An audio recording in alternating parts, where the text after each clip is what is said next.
Você acessa lá o blog, pega as aulas do ano passado, que são temas sempre pertinentes nos concursos, nos vestibulares, nunca vai cair de moda não. Uma questão que a gente fez no ano passado não quer dizer que não vai servir para esse ano. Claro que vai, são dicas importantes que todo ano estão presentes no vestibular. O programa, ele sofre algumas mudanças e tal, mas de um modo geral ele segue aquele eixo. Então, o que a gente falou o ano passado vai servir também para esse ano, a gente vai complementando com novas questões. E você que quer passar, você que está determinado a passar no vestibular, você tem que procurar todas as vias de acesso. Então, ó, e a internet é a melhor delas. Está aqui uma gama de questões para você e de aulas que o professor disponibilizou para vocês, ok? E vai agora para a questão da prova de matemática, prova amarela, a questão 140. E a questão 140, pessoal, tem o seguinte enunciado. Observem aí, tá certo? Tem o seguinte enunciado, ó. A figura seguinte mostra um modelo de sombrinha muito usado em países orientais. Esta figura é uma representação de uma superfície de revolução, chamada de... Pessoal, em vários momentos, os elaboradores de prova, eles procuram colocar os mais diversos tipos de nomes estranhos aí ao vocabulário do aluno, para que o aluno venha achar algo um pouco mais difícil. Mas, notem pessoal, ele está perguntando que figura é essa. Qual das alternativas você marcaria para essa imagem que está aparecendo aí? Isso aí, pessoal, parece uma pirâmide. A gente pensa logo, uma pirâmide, isso aí é uma pirâmide. Onde que a gente já viu uma pirâmide com um fundo circular? Em lugar nenhum, né? Então, semi-esfera, tem algum local aí que parece com uma esfera, pessoal? Não tem, né? Se a gente conhece um cilindro, sabe que também não tem nada a ver, e muito menos um tronco de cone. Então, é uma questão que é apenas bater o olho e marcar a resposta correta, tá? Professor Jonaldo vai querer fazer algumas considerações a respeito do assunto, eu vou passar para ele, ok? Bom, a respeito do cone, né, que é a nossa figura em questão, né, o que é que eu tenho para falar dele? Nessa questão ele explorou o quê? Ele explorou a matemática aplicada ao cotidiano. Às vezes a gente tem aluno que pergunta, eu não sei para que eu estudo isso e tal, mas a matemática são as coisas que estão presentes no nosso dia a dia. Né? Então ele usou um exemplo desse, não precisou de cálculo nenhum, mas ele usou esse exemplo dessa sombrinha, né, oriental, e para mostrar que as figuras espaciais elas fazem parte do nosso dia a dia. Todos os objetos que a gente estamos acostumados a ver são figuras espaciais. E a respeito do cone, que eu queria mostrar para vocês, né? Nós pegamos aqui, eu peguei o cone é aquela casquinha de sorvete, né? Ó, vai tomar um sorvetezinho, ó, faz uma casquinha aqui, ó, aquilo é um cone. Ou então aquele chapeuzinho de aniversário, ó, chapeuzinho de aniversário, você colocou lá, formou um cone. Agora, o que é que eu queria chamar a atenção de vocês? Aqui eu tenho um objeto em formato cônico, como você está vendo aí na sua telinha. Quando a gente planifica um cone, olha só, qual é a figura que eu obtenho, ok? Né? Eu obtenho, deixa eu sair aqui do meio, peraí. Pronto, aqui, ó, tudo bem? Eu obtenho o quê? Um setor circular, tá? Eu costumo chamar um leque, como se fosse um leque. Então, olha só, o que é que você, vestibulando, tem que se lembrar, tem que aprender em relação ao cone, tá? O cone, ele é formado de quê? Normalmente ele pode pedir área total, pode pedir volume, tá? Para você calcular a área total de um cone, vai ser o quê? A área de um setor circular, como eu mostrei para você, que corresponde à superfície, deixa eu segurar aqui, ó, corresponde à superfície lateral do cone, tá? Mais a área da base, que é uma circunferência. Então, ó, o que será a área total de um cone, se por acaso alguma questão perguntar?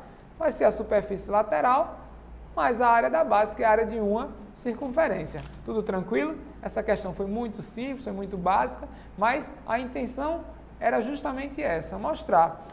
Vamos embora para a próxima questão. Em 2010, um caos aéreo afetou o continente europeu devido à quantidade de fumaça expelida por um vulcão na Islândia. o que levou ao cancelamento de inúmeros voos. 5 dias após o início desse caos, todo o espaço aéreo europeu, acima dos 6.000 metros, estava liberado, com exceção do espaço aéreo da Finlândia. Lá, apenas os voos internacionais acima de 31.000 pés estavam liberados. Considere que 1 metro equivale a aproximadamente 3,3 pés. Qual a diferença em pés entre as altitudes liberadas na Finlândia e no restante do continente europeu, 5 dias após o início do caos? Então, olha só. Primeira lida no texto, já sacamos o que é que ele quer. Então, ele falou, ó, todo o espaço aéreo europeu acima de 6.000 metros estava liberado, com exceção do espaço aéreo da Finlândia. Lá, apenas os voos acima de 31.000 pés. Então, ó, nós queremos saber qual era a diferença entre as altitudes liberadas na Finlândia e no resto do continente europeu. Percebam que as alternativas, elas estão o quê? Em pés, certo? Vamos lá. 5 dias, a soluçãozinha já apareceu aí na sua tela. 5 dias após o início do caos aéreo, todo o espaço europeu acima de 6.000 estava liberado. Então, ó, o que é que você vai fazer, vestibulando? 6.000 multiplicado por 3,3, está aí na sua telinha. Você deve estar vendo aqui, ó. 19.800 pés estava liberado, com exceção da Finlândia, cujo limite era 31.000 pés. Portanto, a diferença, olha, está aqui embaixo, ó, 31.000 menos 19.800, tranquilozinho, ó, 11.200 pés. Alternativa, facilzinho, letra C.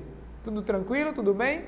Tá? Lembrando que esse material, pode vir aqui comigo na telinha, lembrando que esse material vai estar todo disponível para você dar uma sacada em casa e tal, refazer essas questões, que são questões importantes para qualquer tipo de concurso.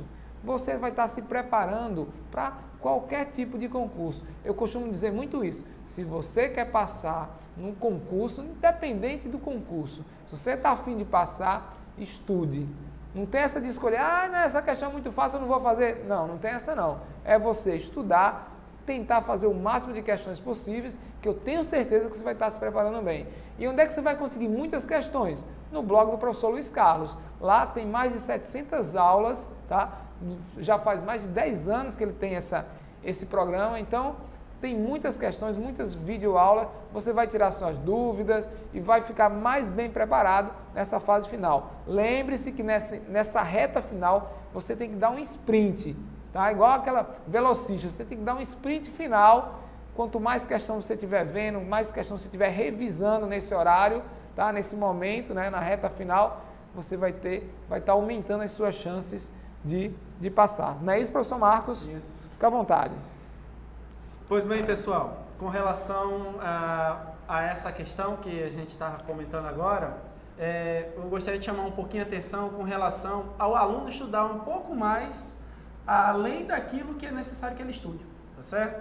O que acontece? A gente, às vezes, quer tanto uma coisa que às vezes passa um pouco do ponto, a gente tem que ter cuidado com isso também, tá?